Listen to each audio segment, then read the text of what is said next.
This episode is brought to you by the NBA. From the squeak of shoes on the hardwood to the tips of their fingers, it's a mesmerizing dance of jaw-dropping dunks, heartbreaking blocks, and mind-blowing steals.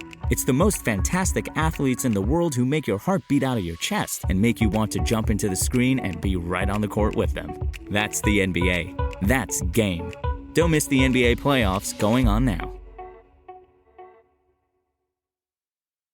It's time to play like a Jet with your host, Scott Mason. Play like a Jet. What does that mean? Mekhi Becton, ladies and gentlemen. Human beings that large should not run as fast as Mekhi Becton did. And if you like people just abusing other humans, the Mekhi Becton tape is for you. Denzel Mims with another monster score of 70 yards. Quick pass to Crowder trying to get him out of space. Slips a tackle, and there he goes. Crowder! It's a foot race, and Crowder is in there. A 69-yard touchdown. Takes a shot. Has Corey Davis wide open. Davis still going, and he's in for the touchdown. Hill hit immediately when he got the handoff. You know that's the Q-inator. Oh my gosh. Listen, thank you. From the PlayLikeAJet.com digital studios, this is Play Like a Jet. My name is Scott Mason. You can follow me on Twitter at PlayLikeAJet1. And it's time for part 2 of the weekend mailbag. And this weekend, the very big deal is off. He's recovering from getting his shot. He will be back next week. But in his place, it's the host of Pace's Playbook over on the Play Like a Jet YouTube channel, Kayla Pace. So let's jump right back into the mailbag. Next question comes in from Michael Parsons. He says, theoretical, Falcons call the Jets. They love Trey Lance, want to sit him behind Matt Ryan, but they're nervous that the 49ers may pick him. They call asking to trade up with the Jets, knowing that they would be picking Lance at number 2. Would you do it? And what would it take for you to deal from 2 to 4? So no, I wouldn't do it because I'd want to take Zach Wilson. And if you leave the number 2 pick, you're not getting him because the 49ers are going to pick him at 3 if the Falcons take Trey Lance. And I'm not anti-Justin Fields. I'm just more pro Zach Wilson. So I would pick Wilson over Fields. That being the case, I would stay at number 2. If I was going to move down, though, I'd probably want a first-round pick to move from 2 to 4. Might even want more than that, I guess, depending on what the other teams are calling up and offering, but I would be asking for the sun, the moon, and the stars, especially if I know that the team that's calling me is desperate to jump the team that's directly in front of them. So I wouldn't move, but if I did, it would take a lot. To me, it just seems kind of like a dumb trade from all sides. I don't know why the Falcons would even want to do that. I don't think Trey Lance is that overly impressive, and I think that they've got plenty of good years left in Matt Ryan. But yeah, I wouldn't do it either because and the thing is too, I'm not sold on any one quarterback at this point. Like I go between Fields and Wilson all the time, and I've watched a lot of both of them, and it's just like I don't know. I don't know which one I want, and I'm not gonna commit to one because there's certain games where I'm just like, oh, it has to be him, and then I flip flop. So I am just kind of going on the idea of I'm gonna trust what Saleh and Joe Douglas want to do. So if they want their guy, don't move. Like if they have a guy in mind that they want, like I don't think that they would move, but I want them to build exactly how they see this panning out. Because for the first time in a long time, I feel like we have 2 really great minds running the team. So let's go with what they want to do. Like I'm fine with whatever they choose. El Gringo asks, is tight end a bigger priority in the draft than we realize? Love Chris Herndon, but this team needs somebody who can play 17 games. They need somebody that can play 17 games, and they need somebody that can actually catch the ball. I know Herndon played a little bit better at the end of the year, but really he's not been good. I know that he flashed his rookie year. He had a couple of nice games, but if you look back at his tape, he wasn't anywhere near as impressive as a lot of people were making him out to be. I think this is just one of those things where Jets fans are so starved for good young offensive talent that they see a guy make some nice catches and all of a sudden, oh, this guy's going to be a top 10 tight end. I wouldn't be banking on Chris Herndon at all. And I've said this before. If there was a scenario where the Jets could have used Sam Darnold to trade up in the first round and find a way to get Kyle Pitts, I totally would have done it. There's no way they're getting Kyle Pitts now because Kyle Pitts is going to go in the top 10, maybe even the top 5. So you can forget about that. But would I take a tight end if there was one I liked in the draft? Perhaps Brevin Jordan from Miami? Yeah, because they do need a tight end, realistically. Herndon is completely unproven. I wouldn't be surprised if Wesco gets released outright. Ryan Griffin was a huge disappointment last year. So I don't really know that the Jets have anything at tight end to hang their hat on. And if they can get somebody like Jordan in the draft, absolutely it would be worth looking into. Oh, so you want another Miami tight end? That's an interesting theory right there. Scout the player, not the helmet, Kayla. That's all I'm saying. So okay, I think I would take a tight end. I mean, Chris Herndon has been like the ultimate disappointment for me because I think, like he said, like starved for an offensive playmaker. After that first season, I was like, okay, I'm drafting him in fantasy, and I told everyone to draft him in fantasy, and that didn't work out. And then again, I was like, he'll bounce back this year. He'll bounce back. And like after this season, I'm just like, you know what? I'm not going to draft Chris Herndon again. Like that ship has sailed. Like a train has left the station. So I am not going to rely my like personal pride on him anymore. I think that I was kind of surprised, honestly, that he wasn't like cut halfway through last season. I like after what I was watching, I was like, there's no way this guy can still be on the team next week. And then like small improvement at the end, but I mean, nothing, like you said, nothing we can hang our hats on. So I would take a tight end. I mean, as for one I have in mind, I mean, what would be cool, though, is I think that there's a solid chance that the Falcons will draft Kyle Pitts, and I would love to snag Hayden Hurst from the Falcons, another South Carolina guy. And I promise that's not why. Like, he's great. I did have him on my fantasy team, and he scored a touchdown like every week. So I'll take that. Bring him in. Next question comes in from Harry Skillman. He says, do you think Joe Douglas is more likely to use the abundance of picks to trade back into the first round from 34 or back into the second round from 66? Who do you think they might target in these scenarios? Also, what am I missing with Warren Sharp's tweet about the haul that the team got for Sam Darnold being either the equivalent of a mid-first rounder or a high first rounder? That doesn't seem right. Basically, the way that the value was calculated was if the Panthers have the 10th overall pick in the draft next year. So figuring the second and fourth rounder and then the sixth rounder this year, which is very high, that was where they came up with it. I think it was Over the Cap that had it valued at the 7th overall pick in the draft next year under that scenario, and Football Perspective had it at 17th in the draft. I saw Daniel Jeremiah put something together where he had it as being an early second round pick based on the trade value chart. It's probably somewhere in between all of that. I would say late first next year, early second, somewhere in that range. But that's still pretty good value considering that Darnold was heading into the final year of the cheap part of his rookie deal. And as far as trading up into the first round or the second round from 34 or 66, it's so hard to say. I think Joe Douglas is a guy that likes to play his board and see who's available and what he wants to do based on the number of guys that he likes that are still there. Last year is a perfect example. He traded down in the second round and still got Denzel Mims because clearly there were a significant number of players that he liked that he was comfortable taking by trading down.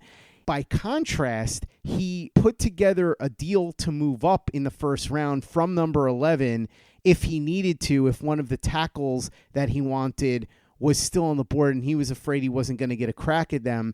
That didn't happen because both Jedrick Wills and Mekhi Becton were on the board. Once the Jacksonville Jaguars were on the board at number 9, that's who they had put that deal together with because they wanted to make sure they could jump the Browns if they needed to.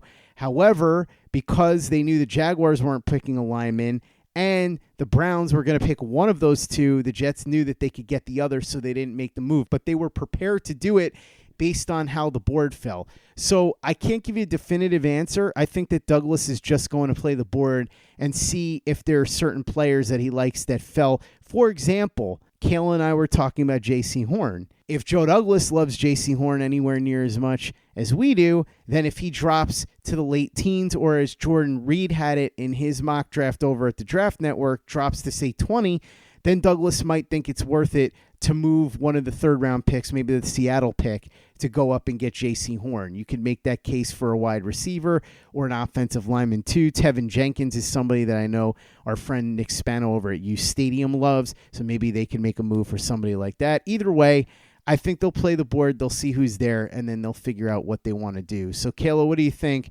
More likely to move up from 34 into the first round or 66 into the second round? And what do you make of the value that the Jets got for Sam Darnold? Do you think it's somewhere in that high range, that football perspective and over the cap had, or do you think it's a little bit lower, more along the lines of what Daniel Jeremiah had?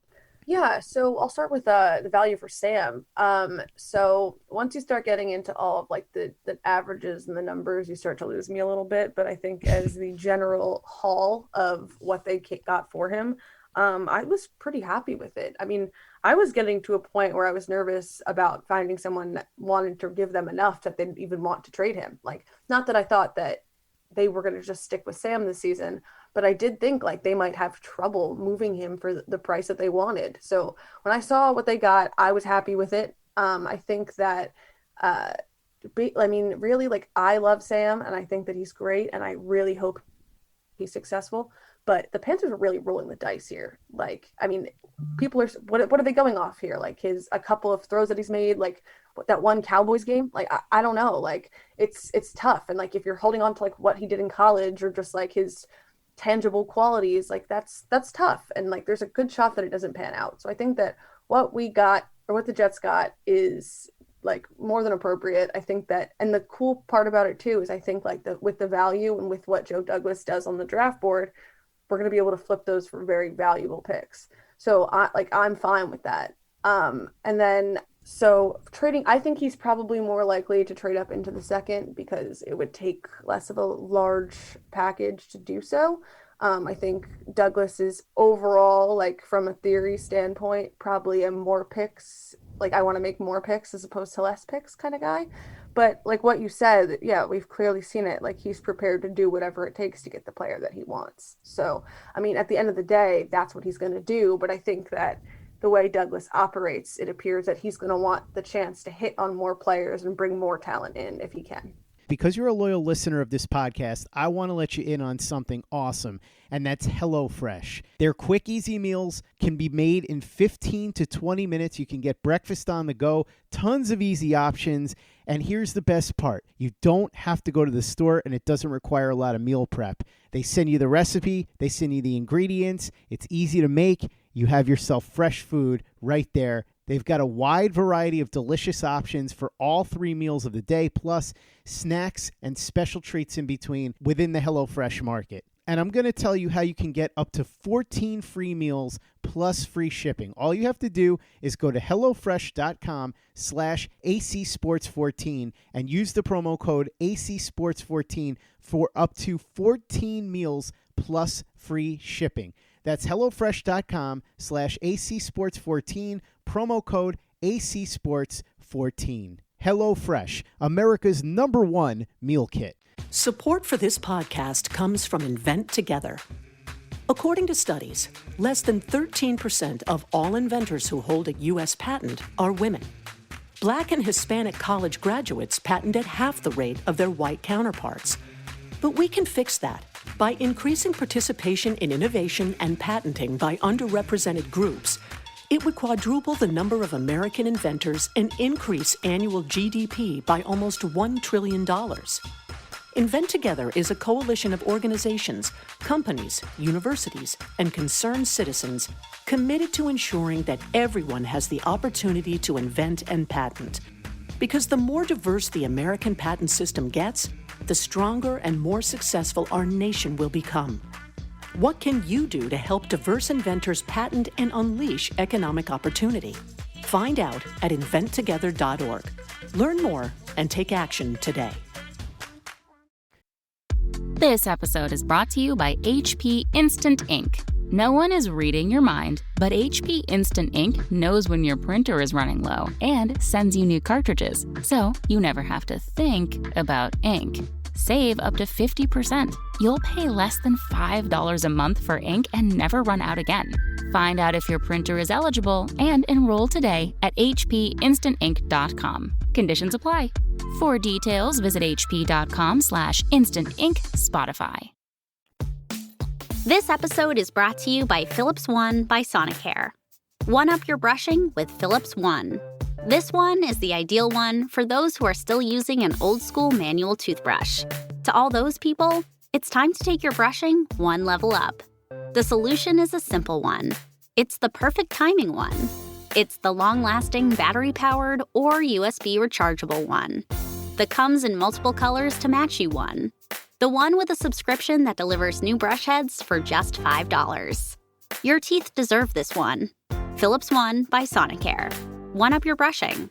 Learn more at philips.com/one. That's philips.com/ONE. Play like a Jet. Play like a Jet. Next question comes in from Godson5. He says, should the Jets change uniforms again and complete this transformation? Brand new everything. Kayla, you and I were talking about this before we started recording, and bless you if the uniforms are important to you. I just don't really care. And I know Paulie Brzez, who's a friend of mine, is huge on this, and we did episodes when they changed the uniform because I know that it's important to a lot of people that are Jets fans, and so I want to make sure that we cover it when they do something. But as far as whether I want them to change uniforms, whatever, change them, don't change them, it doesn't matter to me. I know that some people would love to see them changed, and if they did it, I wouldn't be upset about it. But at the same time, all I want is a good football team. I don't care if they have the ugliest uniforms on earth. As long as they win games and go to the playoffs, that's all I'm looking for. So, Kayla, I don't know if you have a different point of view on this, but that's where I'm at with the uniforms. Change them, don't change them, whatever. Just go win football games. Yeah, I'm definitely team win football games above all else. But I mean, hey, I think it's great that some people take that on as a passion project. If you're into it, good for you. I personally enjoy reading some of the banter about it. Kind of just makes me laugh. But I think that the uniforms we have now look decent on the field, certain colors, but are really ugly up close when like a fan wears one. So for me, I think that the uniform, cool if you change it. I would like it to look a little bit more vintage, I guess, if I had an opinion. If I were to give one at least. But at the end of the day, I mean, I have a couple Jets jerseys in the back of my closet. None of them are wearable anymore. And they're never going to leave. So I don't really care that much what those look like. I will say, though, I did get a really cool gift for Christmas last year. I got a throwback Boomer Esiason Jets jersey hanging in my closet. I guess technically I could still wear that one, but it's pretty cool. I like it, but I don't think that's my speed either. I don't want to go back to those. I have a rule when it comes to jerseys. I'll only buy jerseys of players whose numbers are either retired or I know they're going to be retired, because I feel like otherwise I'm jinxing that player and it's going to go poorly for him. So I will not be buying jerseys of any of the new Jets. I'm going to wait that one out. My go-to Jets jersey is a Curtis Martin jersey because you can never go wrong with that one. Yeah, as it should be. I mean, and like today I was on my phone and, you know, like iPhones pop up with like the old memories or whatever. And the picture that popped up today was me and my dad standing in front of MetLife, me in a Jamal Adams jersey and him in the Darnold jersey. And I was like, oh, this sucks. So I was like, I didn't want to remember this today. So. And that's exactly why my rule exists. Next question comes in from CC716. He says, if Joe Douglas is as smart as most NFL executives say he is, then he learned from Mike McCagnon's mistakes.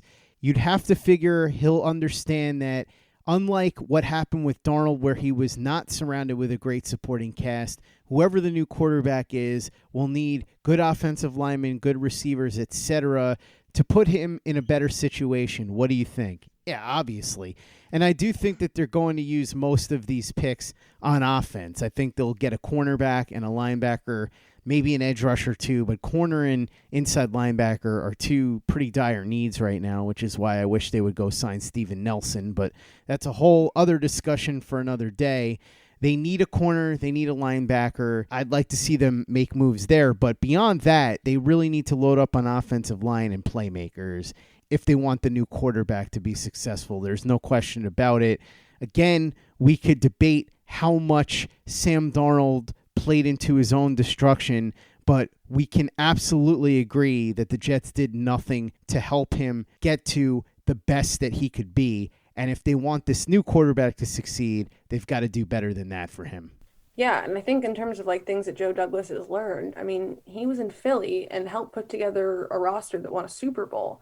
And like, I mean, obviously things are not looking great in Philly right now, but that's just because everyone got old and crumbled. And I just think that like that wasn't a sustainable model, but Joe Douglas was a part of putting together a roster that won a Super Bowl. And like that can't be understated really, because he knows what pieces work and where they're supposed to go and how it's all going to come together.